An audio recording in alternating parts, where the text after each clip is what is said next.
Well, good afternoon, everyone. Thanks for coming to the joint workshop for the Development Code Update project. We have our two guests from Winterbrook Planning. We have Grace and Larissa, and they will be giving a presentation to kind of orient us. And then after the presentation, we'll have a robust discussion. And yeah, I'll let them go.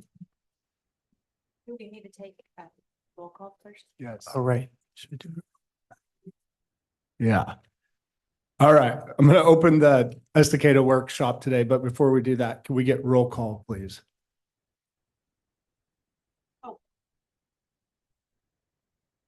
Yes, I'll do it because you don't have a microphone. How's that? Okay. Yeah. Commissioner Eisenberger, Councilor DiLoretto, Councilor Dolezal, Here. Councilor Hill, Here.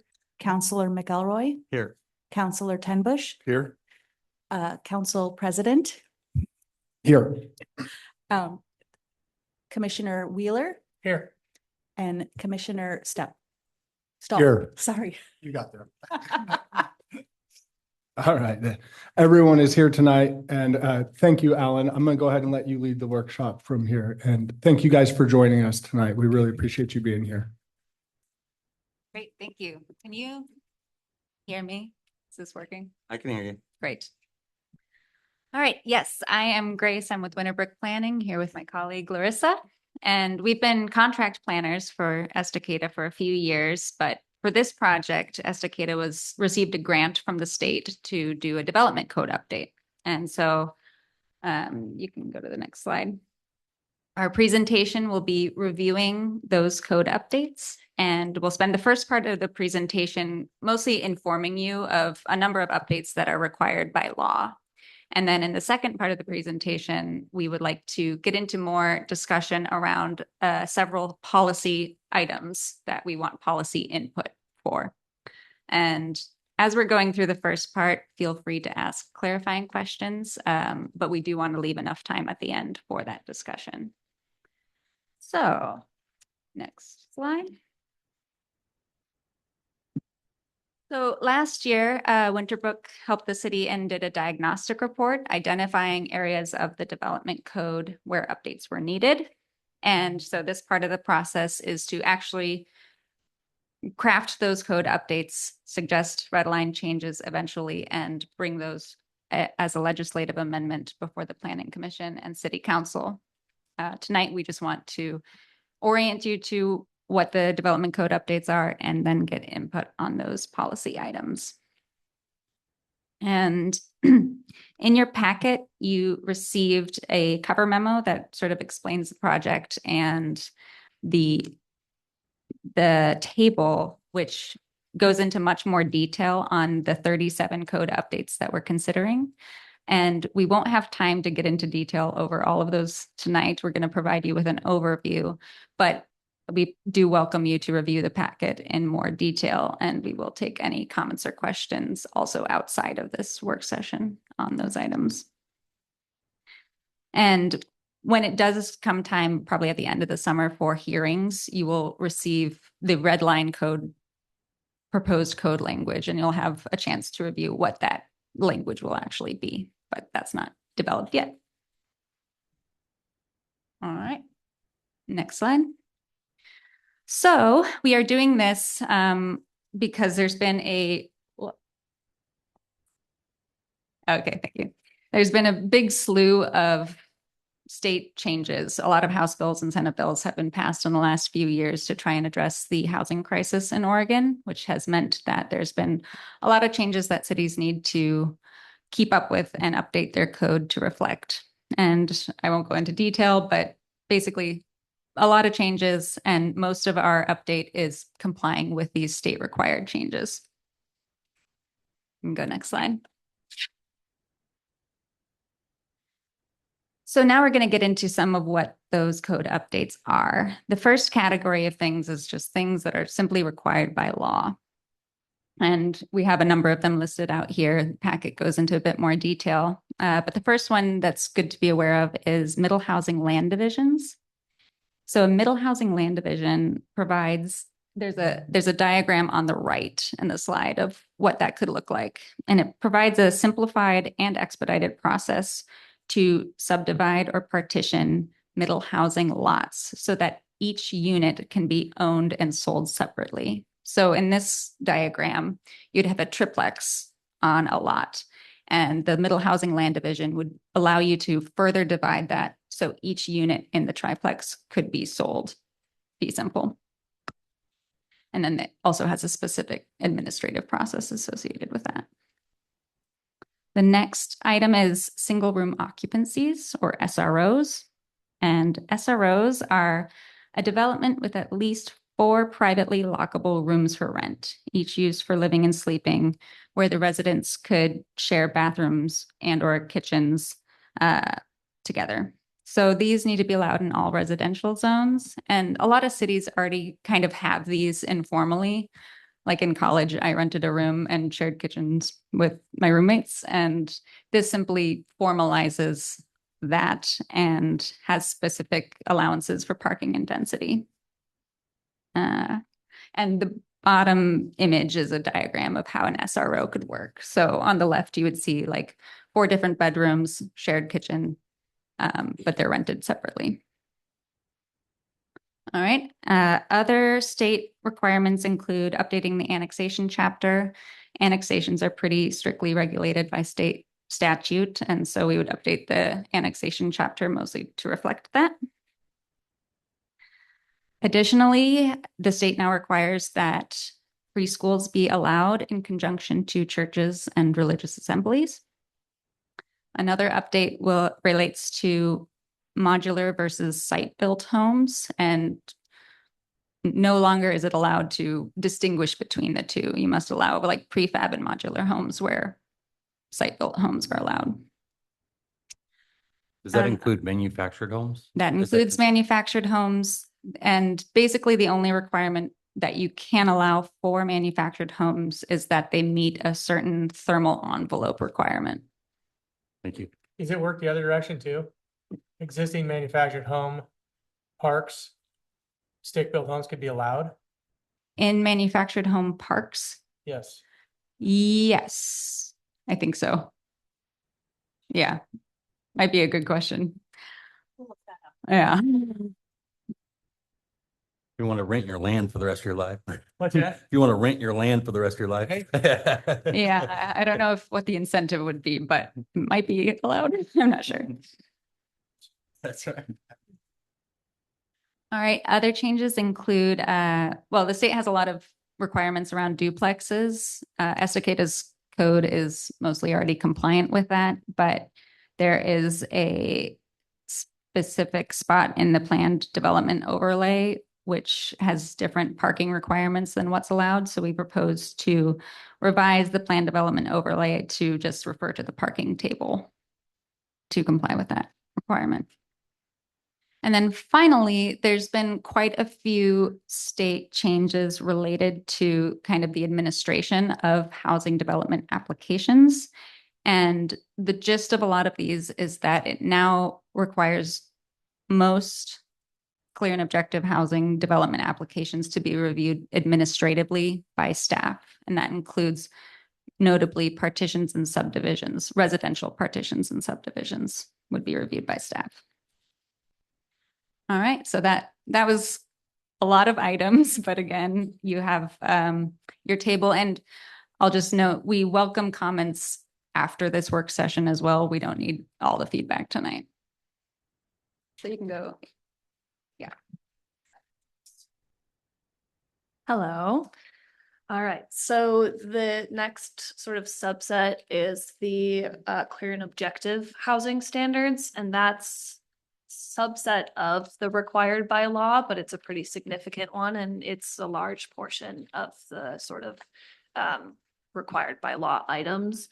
So generally, this clear and objective sort of requirement is that all housing development needs to be provided a clear and objective path to development. That's a state requirement of cities.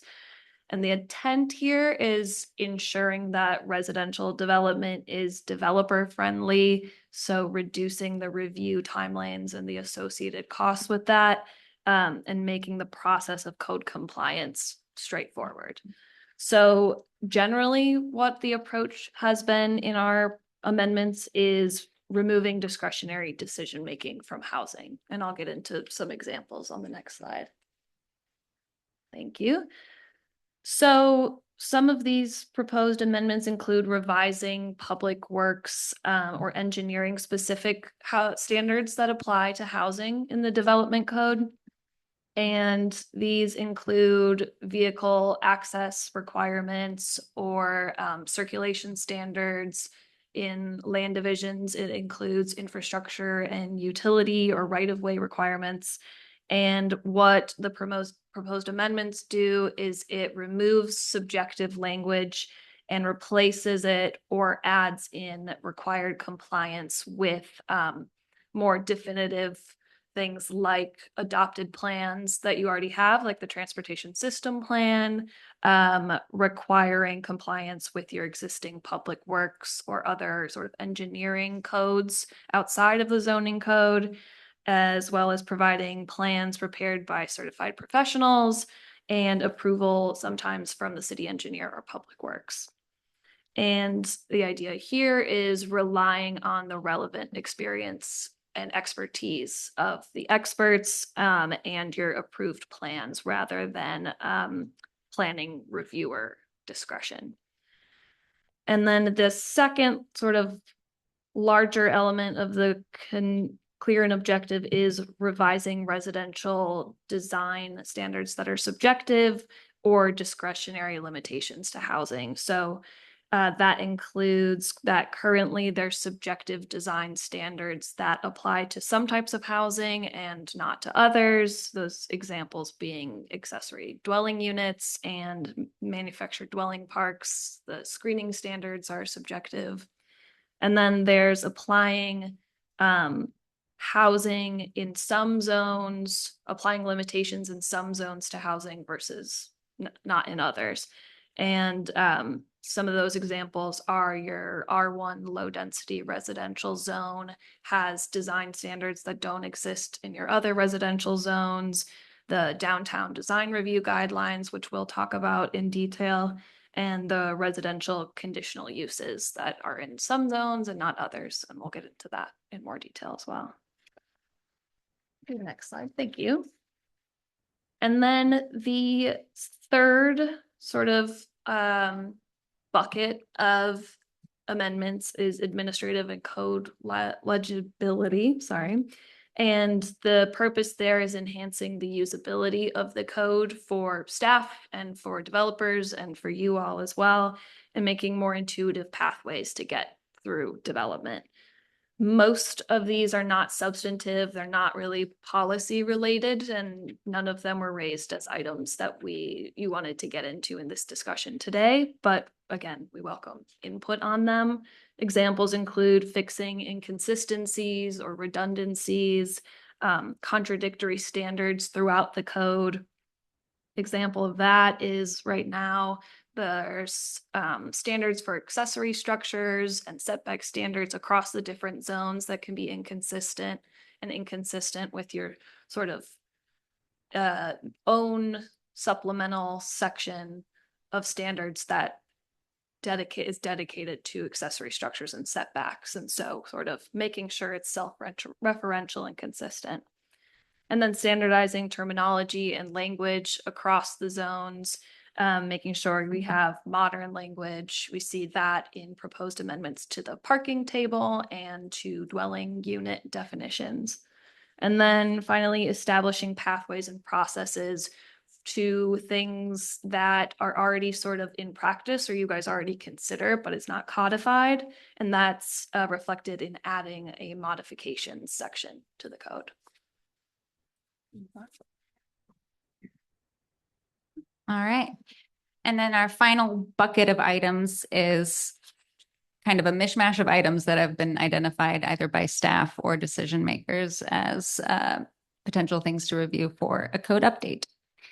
So the first item relates to sidewalk and driveway construction. And this is just for commercial and industrial land divisions. There's a bit of a timing issue where the design and plan for where those sidewalks and driveway accesses are required at the before development. And that can be difficult because it's hard to know exactly where they will be until the time of development. So we propose changing it to basically allow it later on in the process. But it would still be required.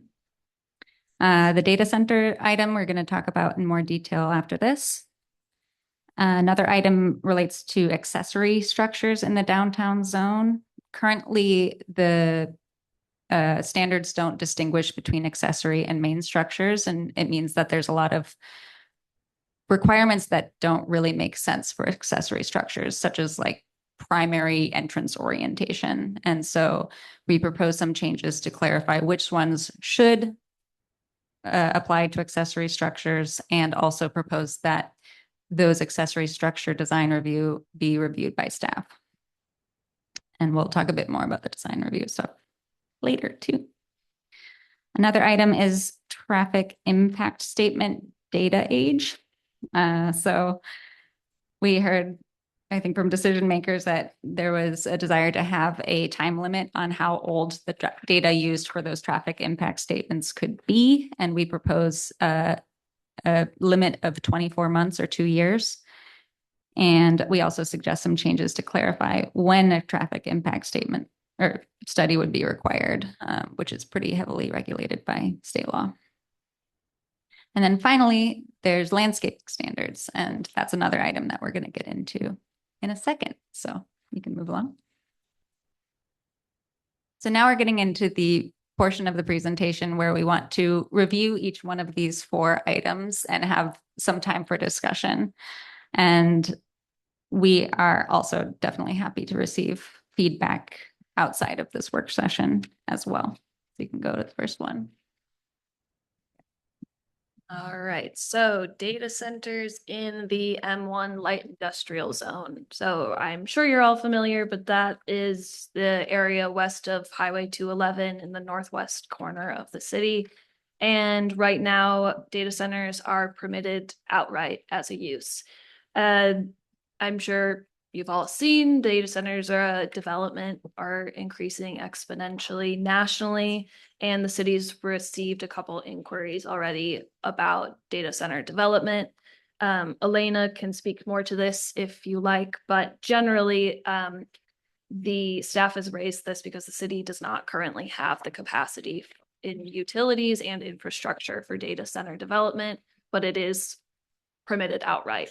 So what we're proposing is removing data centers as an allowed use in the L1 zone. And we want to get your input on that because I know it's a very sort of highly discussed issue at the moment. So we'll open it up. And again, Elena's here if you have any questions for her as well. Why wouldn't we want it? So data centers, the inquiries we got, they need a minimum of 1 MGD of water, is 1 million gallons of water a day. And our water rights in total are 2.6 MGD. We're right now in our summer peak days, we're using 1.4 to 1.6, which means we don't have water capacity, even in our water rights, when we upgrade the water treatment system to be able to support a data center. Just follow up to that. If water weren't part of the equation and they fixed the water issue, which it sounds like they're working on fixing, then why don't we want to hear? Well, part of it is that technology doesn't necessarily exist right now. It's something that we could come back and change it later if the technology does. The Water Caucus shared a report, I think, I'm not sure if Melanie shared it with the council, that talked about the water usage within the state. And even with the data centers that are using less water, they use significant amounts of power to offset the water usage. And still they're looking at more like 200,000 gallons of water a day as opposed to 1 million gallons of water a day. And that's still a very significant portion of our water rights. In the winter, we are using around 700 to 800,000 gallons of water. So that's not in the summer on our peak days. That's our lowest period of times.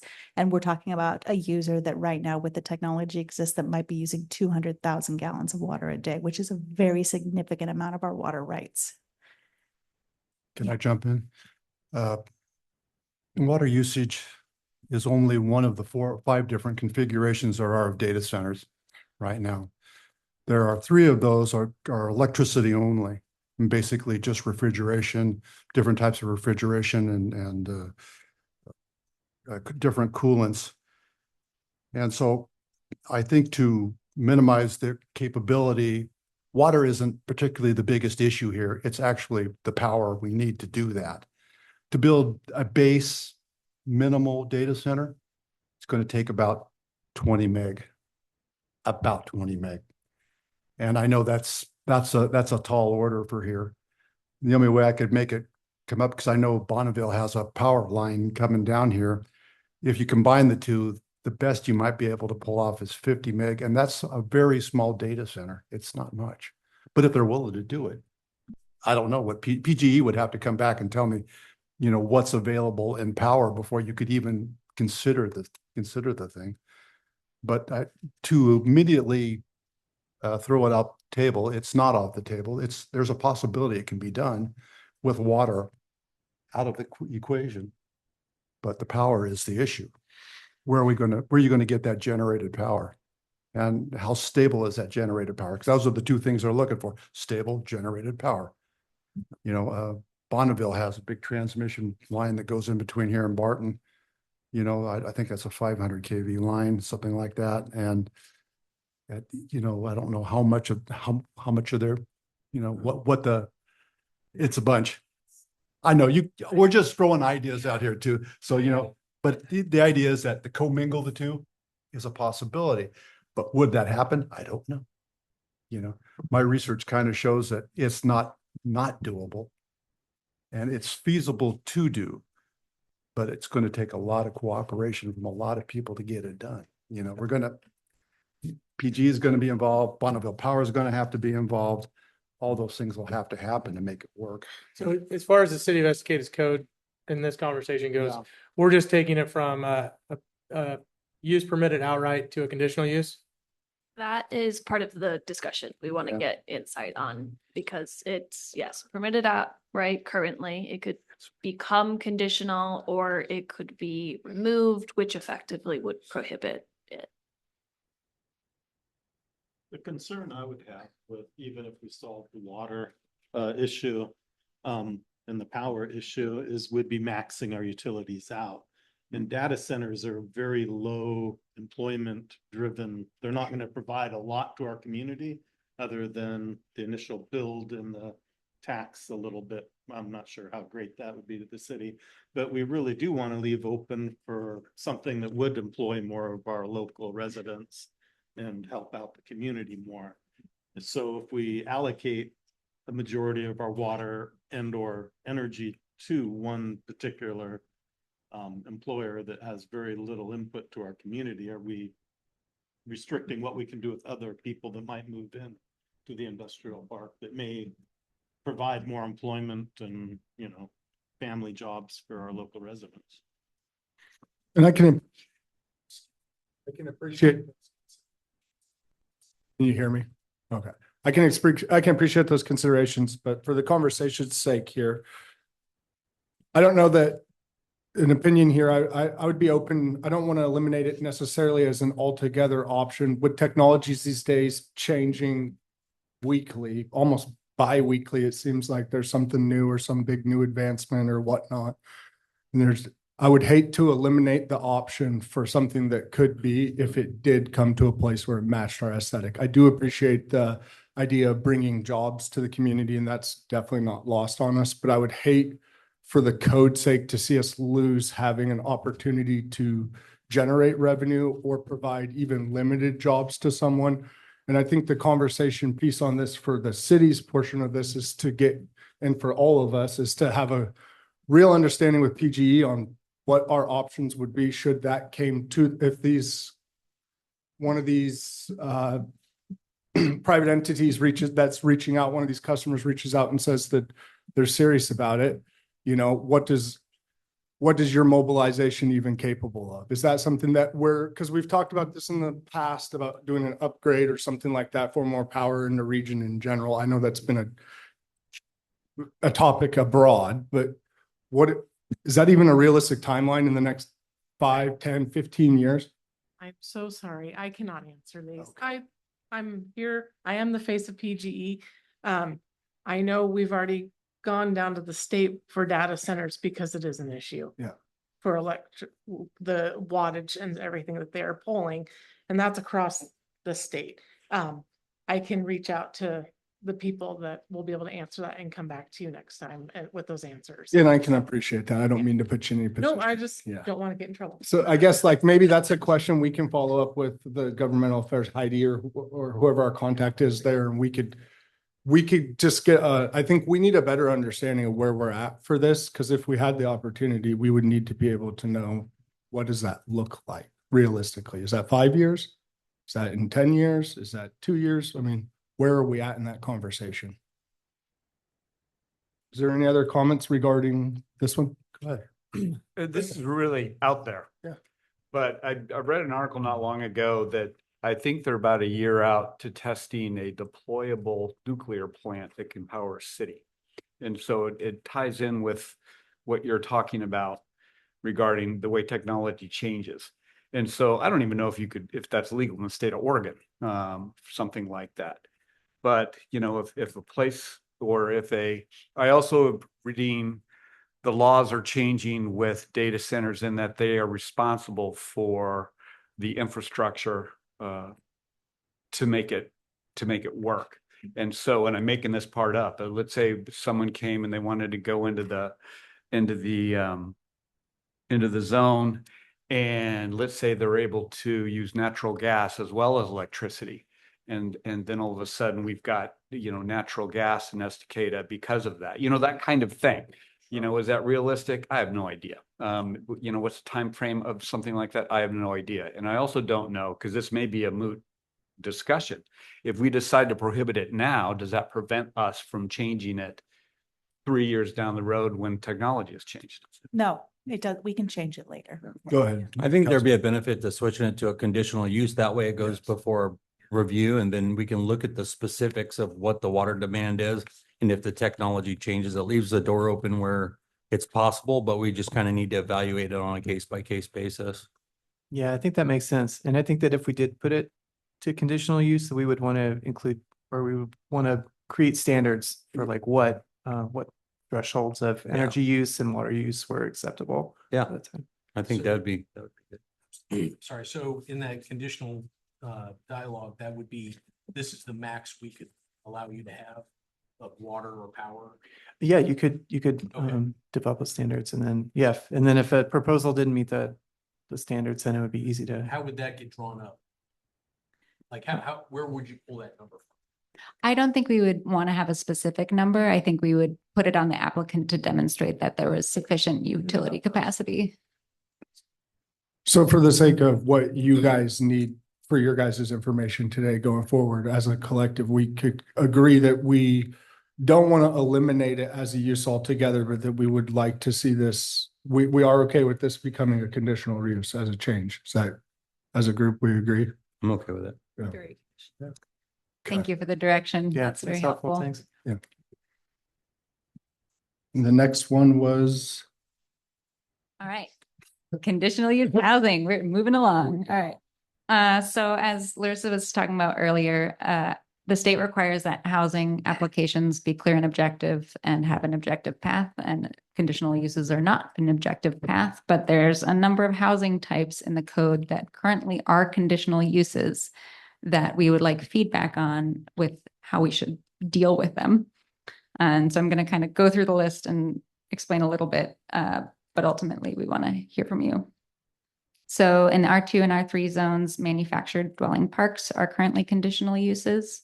And manufactured dwelling parks already have a number of specific standards to manufactured dwelling parks. And so I think it typically makes sense to allow those because they are or should be clear and objective. And it would be hard to eliminate the opportunities for that in the city.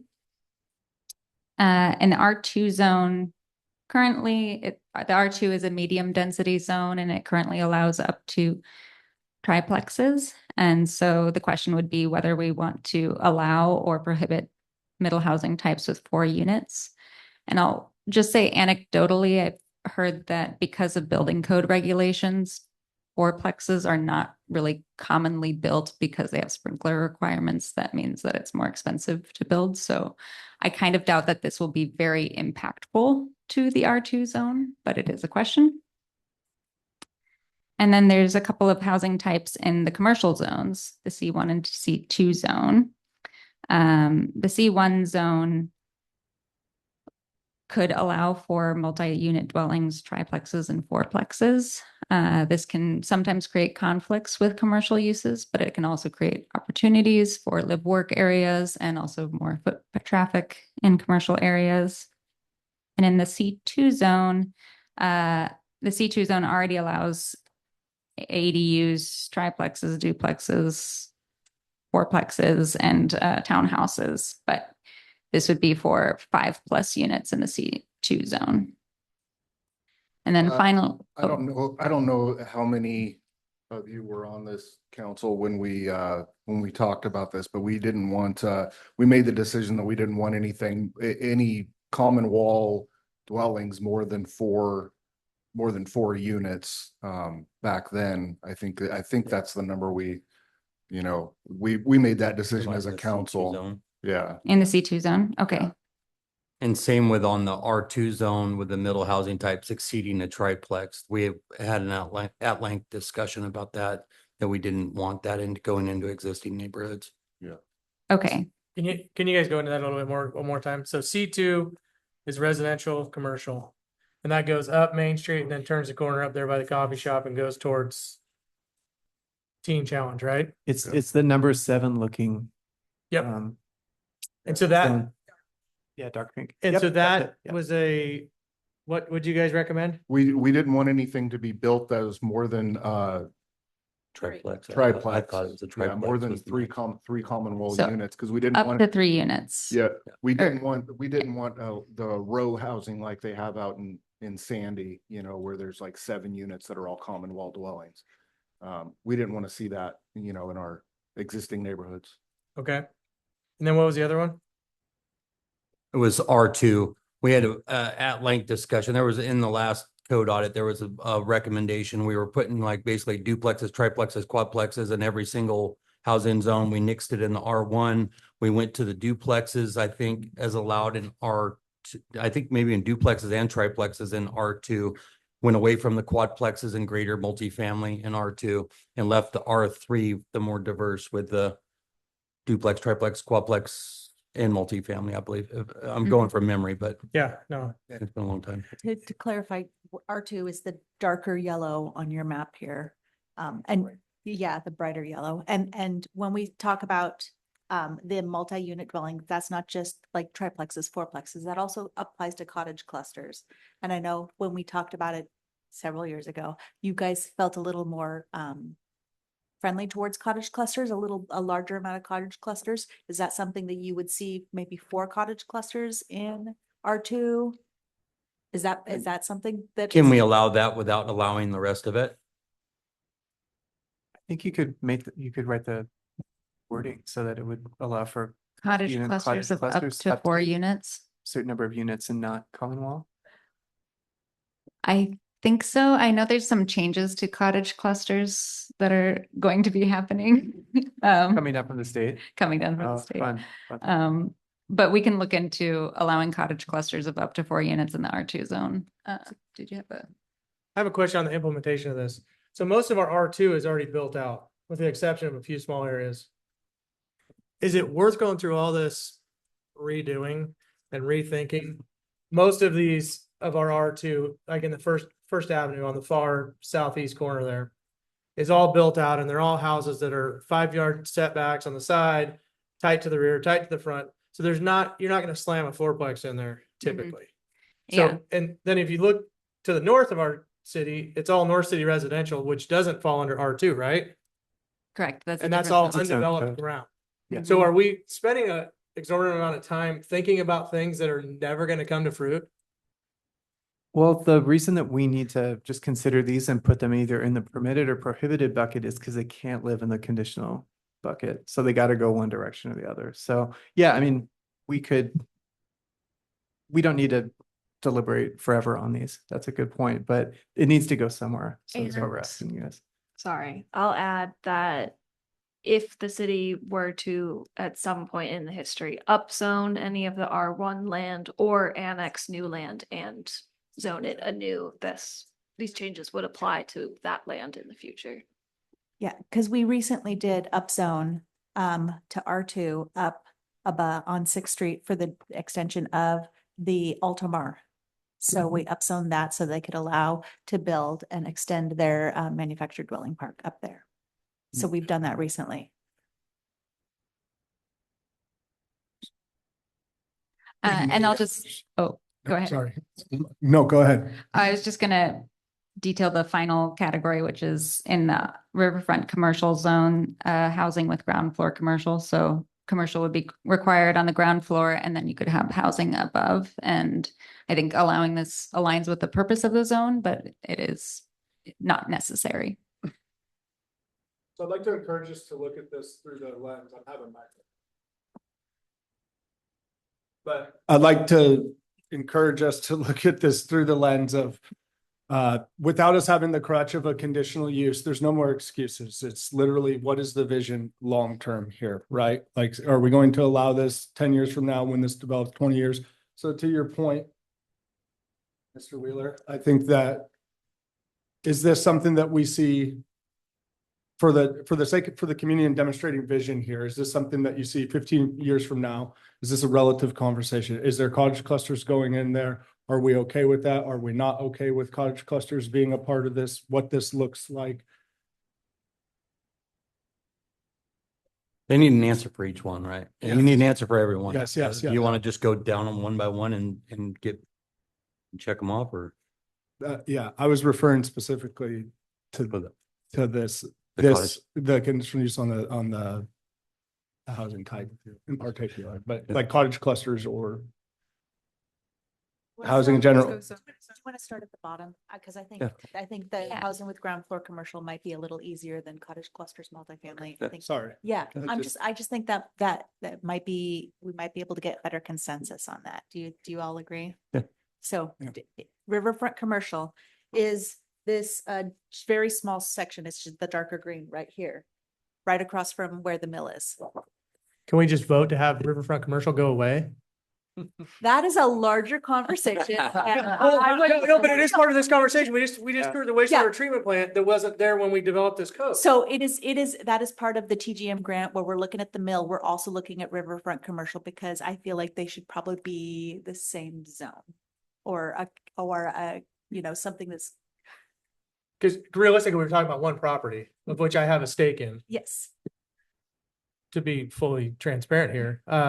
And there's no way in hell we're putting riverfront commercial or ground floor residential on there.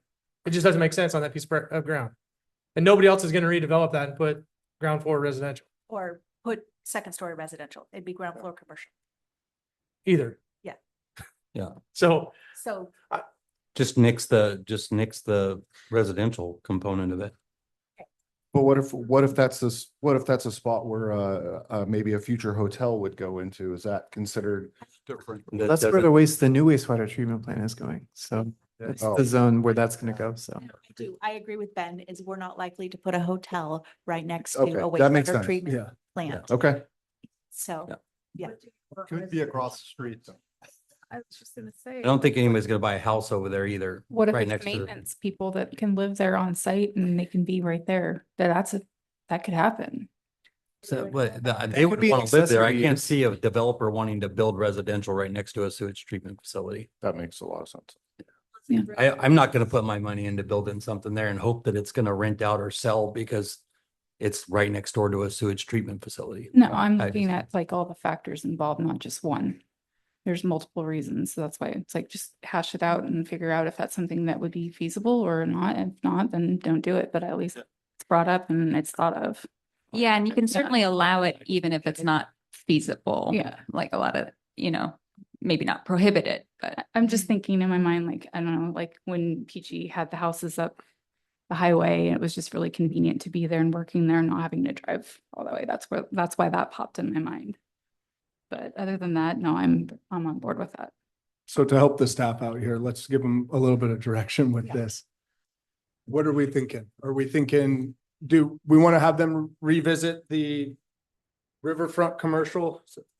The riverfront commercial in general, do we want to have them take a look at that and just? And that's already happening. Yes. Yeah, No, that's Oh, part We of just the- need to that's just part get the- rid of the residential residential component of the code language and get it, so it's no longer conditional use. Yes. And that'll make it good. And then when we do the TGM process, it will address the zoning with riverfront commercial, which we all agree is not really zoned for the best use of what is going on right there. Perfect. Is everybody gravy with that? Everybody got consensus? Yep. Okay, next one, Oh, sorry. C2. Place. it sounds like we got some feedback on C2 already. Sorry, I'm bottom. I'm gonna just keep it going because we have 20 Yep. minutes and a lot of stuff. But the C1 zone, multi-unit dwellings, triplexes, fourplexes, any feedback or thoughts on that? And multi-unit meaning apartment complexes as well. Multifamily, yeah. And currently the C1 doesn't allow any other residential outright. You can also, you don't need to say all of them need to be prohibited or permitted. You could say multifamily permit, the other ones prohibit, or some combination. General commercial. It's that mobile home park. All the area.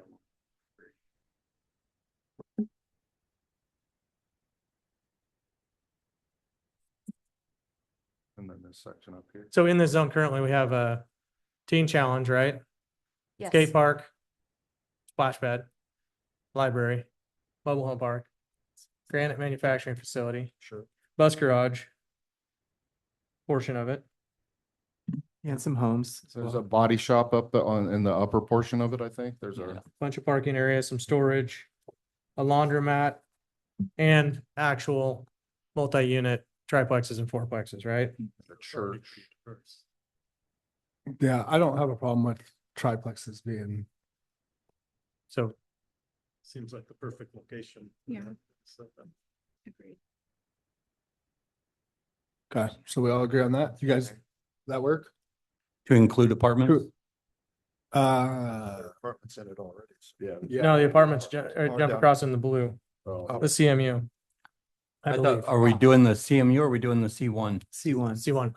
C1, Which abuts the Two. CMU. Gotcha. gas station. Just right. How does everybody feel? Do you think apartments are appropriate there? I would maybe shy away from apartments. Apartments would be my guess. I would be more open to keeping the flow like with the triplexes and the things like that already exist there. Maybe even, it sounds like there's wording and some changing coming with the cottage cluster, but it was the height, right? That the smaller, something more available for the single families or the younger kids transitioning between college and high school and all those different people that are just getting started, having some more options for housing for them there as well. I would say duplexes, triplexes, quadplexes allowed and nix the apartments. We have all the North City residential with open land to be developed. That's going to be required to be multifamily up there that I think will drive the apartment development up there. So we're saying no more apartments in C1 It's- because there are existing ones. Right? I don't know of an existing one in C1, in Right outside CMU, of- but in C, Okay. yeah, the new apartments are in the CMU just north of it, but yeah. Oh, yeah. Yeah. Across the street. Should we take into consideration what's gonna happen in the mill right in that area? I mean, is that gonna be something that a lot of people are gonna be walking into as far as shopping and stuff, where more of a high density right next to that would make sense compared to making it like a neighborhood? Well, the properties right there with, next to the mill property in C1, those aren't likely to be, developed, because they're mostly like fixed use, like the skate park and everything is in there, the Wade Creek House and, It seems that's gonna become one big neighborhood when the mill property gets developed. I mean, that's gonna be a new area of town up there. Yeah, they get developed. And I think it would mirror the aesthetic if we're just to keep the conversation going. I think that if with these, the triplexes and the things like that, that is in the cottage cluster, that is kind of the desire with that mixed mill zone too, is to have a more inviting, where you could shop and kind of live. It's a more of a small town feel So you version guys of are that, if you suggesting will. everything but the apartments. then? Correct. Yes, for around that pink area right there, that is More than C1. It would move them to allowed uses, permitted uses, and remove the language for the conditional use of the apartments from it. Yes. Great. I think we have. I'd direction. almost like to keep fourplexes out of that too. I don't really have a bone on that. We can take those out too. We're good. We said that the study on the fourplexes is that the likelihood was significantly less. That's kind of anecdotally what I've heard. It's not official, but we don't see a lot of them being developed in cities of this size. Is that? Do we what have you've any seen? inputs on the quadplex? Anybody dead set on having the quadplex in there? Can we nix it and move on to the next one? Yeah, so Yeah. minus apartments and a quadplex, everything else seems fine. Sounds good. Great. All right, and we got feedback on R2 already. Sounds like cottage clusters of up to 4 units in that zone, but not the other types. And for the manufactured dwelling parks, I think there's state statute requiring that the city allow for a certain amount of space for manufactured dwelling parks. I think it would maybe be difficult to prohibit them in these zones, especially because there are standards for those parks already. And so that's what I'll say as staff, but Because you can put a manufactured home on a lot in that neighborhood already. yes, You this just is can't just for put, the parks. yeah, for parks. I think with that,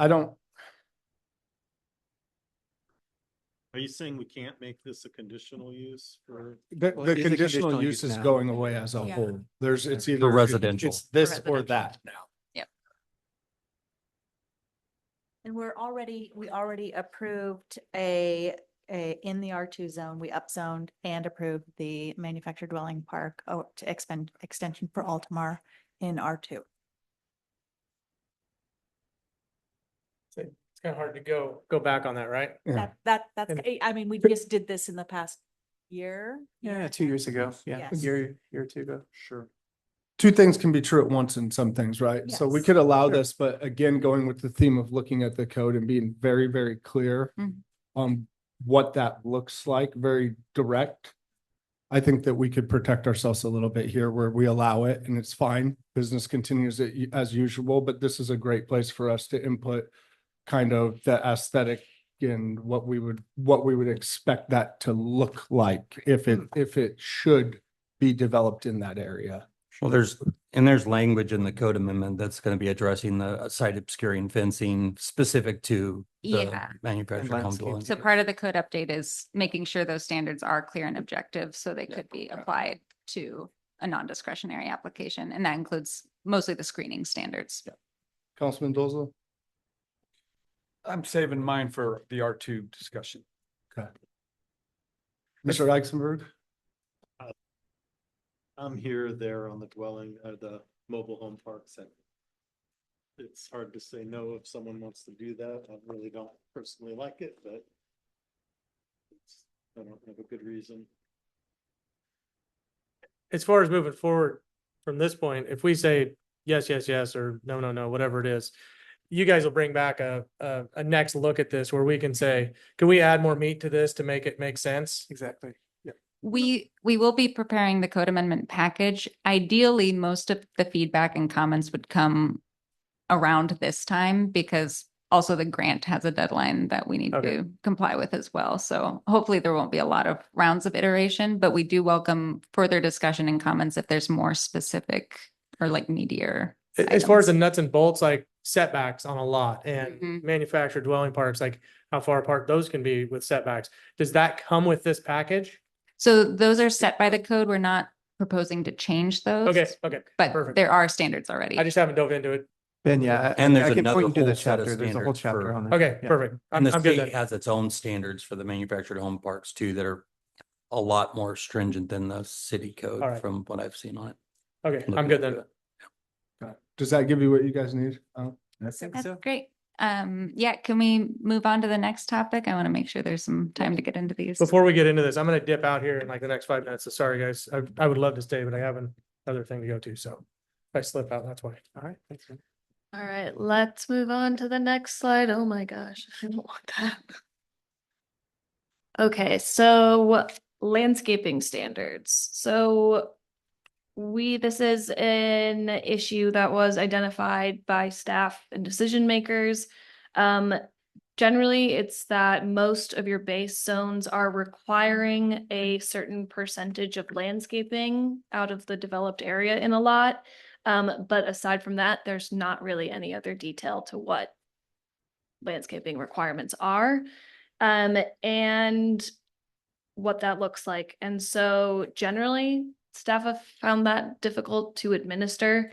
And then also when that standard is applied to residential developments, that becomes a clear and objective issue because it's just not clear. So there's that. And then there's also the issue that the R3 or high density zone does not require landscaping standards of any development in the zone. And that is inconsistent with the rest of your mixed use zones that allow multi-unit housing. They all have a landscaping requirement. So this is just an inconsistency. So the next slide are our proposed amendments. First is a new dedicated code section that follows the sort of off-street parking requirements section. So that's in Division 3. And in this, it's establishing standards and guidelines for plant selection. So that includes requiring consideration for plant coverage at maturity of the planting, requiring trees that are on the county approved tree list, as well as requiring, irrigation standards and more native planting requirements. And then what this section achieves is creating a clear and objective path to meeting the landscaping requirement in the different zones. And there's also a built-in path to a more discretionary option if a developer were to choose to want to not meet those specific standards. And that involves a couple requirements, including providing a landscape plan from a certified landscape architect. Also, we are suggesting adding the requirement in the R3 zone to have a minimum 5% landscaped area, and that's consistent with your other mixed use zones, what's required there. And so we want to open it up to discussion on our proposed approach. Any questions? Yeah, go ahead. Can we strike the word for establishment on irrigation? I think it's the hokiest thing that we spend millions of dollars on these new developments and they put temporary irrigation on the retention ponds. It just looks ugly. And it's not that much harder to bury those pipes to establish all of those wetland plants for the bioswales. Are you getting that? I understand what you mean. Yeah, just permanent irrigation. Yes. And Yes. then as it pertains to bioswales and all that, does that count in the overall landscape requirements? That's optional, but typically it does. Okay. So yeah, then definitely strike for establishment. If it was up to me, if I was king for the day. Thanks, guys. And gals. Any other thoughts, hot takes?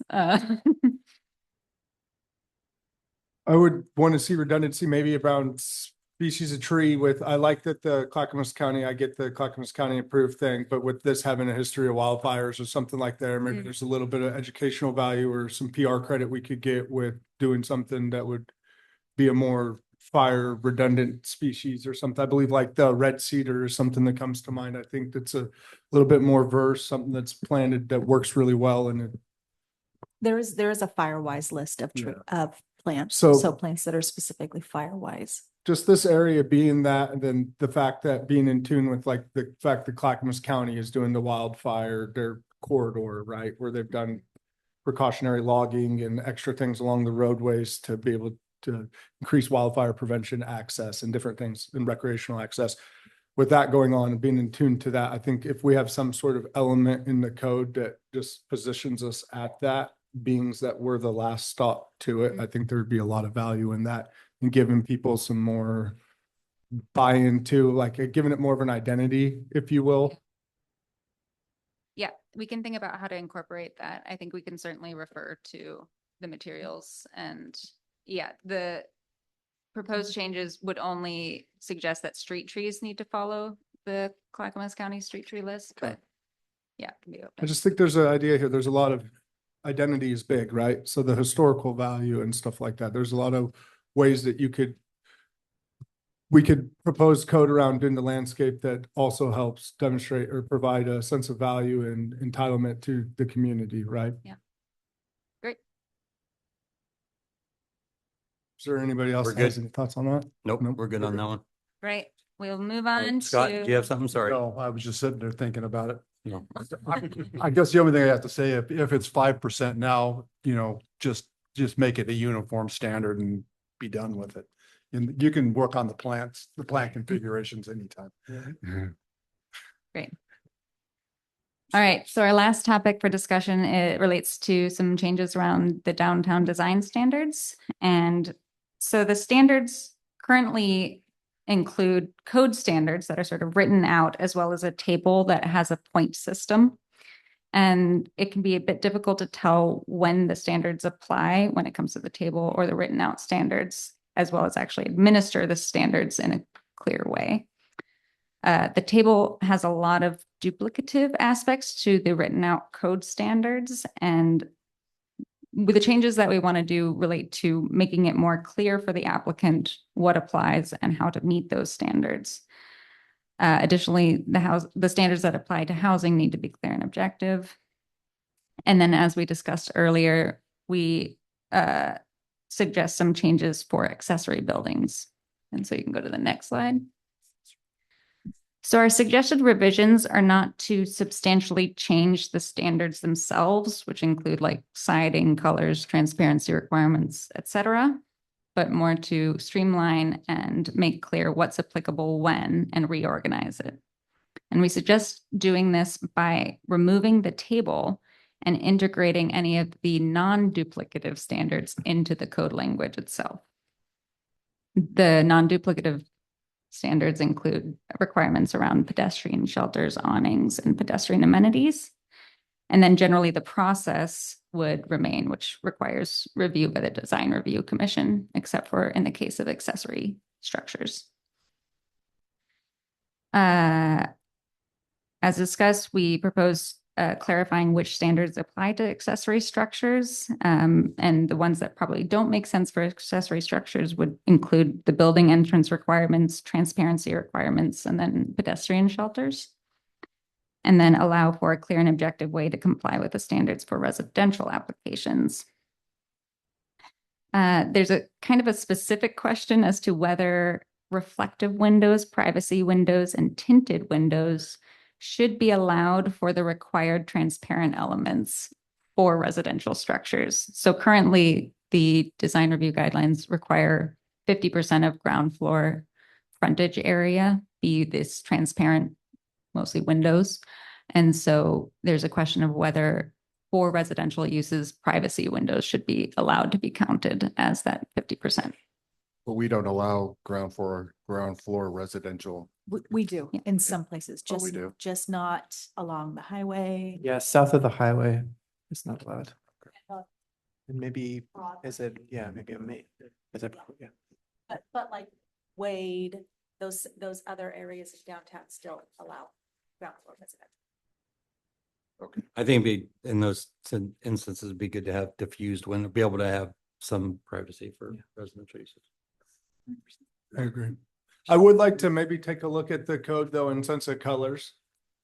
I mean, like, I'm not saying that we need to be, you know, dictators here or I think we can authoritarians. we got a lot to get through. I think we can talk about that later about changing the code, but. But that is in this part, right? You're narrowing down. It is in this section, yeah. The Yeah, color? Oh, the this color? section The color includes. palette. Yeah, color right palette. now they have, what we did was I asked about this specifically because I was curious. We had a bright yellow building go up over the weekend, a month or two back. No big deal, but for the sake of uniformity, do we want to allow just whatever colors? Do we have a vision going forward? Do we want our downtown area to look like what? Mhm. And I'll just note, I think the purpose of this code update is more around the state requirements. And I think that there could be more discussion around the substantial downtown design guidelines that may not be appropriate for this specific process, because I know it can get Then detailed. I'll table those questions until Okay. then. Yeah, Yeah. because this is our current color palette and the only ones that aren't allowed are these. So everything else in here is in our current color palette. It gives a wide range of colors. If you guys wanted to adjust that later, I agree, it's possible. But to be clear and objective, you need to say not neutrals, you need to say, you know, all these names like we do currently. Yeah. Is there any other questions or feedback around some of those changes proposed? All right, great. Well, that concludes the information and the discussion.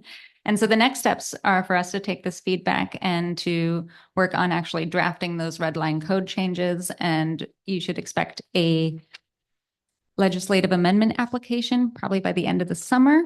And so that process would to take that application before the Planning Commission, who would then make a recommendation to the City Council. There are opportunities to, you know, change proposed code language and items during that time. However, as we discussed, we'd really like as much feedback as possible earlier in the process. Yes. And And just, we're gonna have, is this the opportunity to give you some stuff that we haven't discussed sure. that's in the table? So like, I would just like to say on item number 9, setback definitions, you've Mhm. got it described as the wall of a structure. Can we put enclosed wall of a structure to clarify, to take the ambiguity out of the covered porch being part of the setback or not? For like the Okay. front setback, so that's an enclosed wall that we're pulling off of, or the building envelope, just clarifying that. Okay. Clarify the standard. Yeah. draft. Unless somebody, does anyone else, so like say there's a 30-foot front setback and you've got a 4-foot covered porch that covers a man door. Your building is 30 feet setback from the front, but your porch protrudes out 4 feet. It's not, it's just clarifies that the building envelope is 30 feet setback. At 30 feet, I would see your point of view, but if it's a 5-foot or a 10-foot and you do a 4-foot cover, then if I was your neighbor, I'd probably have a problem with that. If water's running off your roof and coming that much closer. Understood. What zone has got a 5-foot setback, front setback? I don't think any of them do on the front, but on the Yeah. sides. And that's why I guess. If we It could be an clarify. exception for front setbacks Yeah, to allow that'd be for good. Yeah. porches. Your front facing Within for a the certain porch, yeah. amount. That's where it's generally gonna be at, yeah. Okay. Okay. Yeah, we'll think about how to wordsmith that. You got another one? If anybody else, I have several more, but. And I don't know how strict the timing is. We are at 6:33. Okay, cool. Yeah, yeah. Is item number 20, is that getting rid of the master plan the reference there for the 16.33.3030 or A? Is that saying that when it's a residential subdivision application in that zone, that the master plan requirement is removed? Not for the facilities plan. It's requiring that any master plan has clear and objective residential standards. So it'll still be required. It would And still what- be what- required. However, I'll say like we've gotten some feedback from the state that requiring the master plan doesn't make sense in this zone. But I know that there's some specific work being done on the zone itself. So we mostly wanted to have a light touch there. Can you? Yeah, we expect there to be comprehensive revisions to the MMU zone in the next, with the TGM project, like. Yeah, got it. Coming out of that.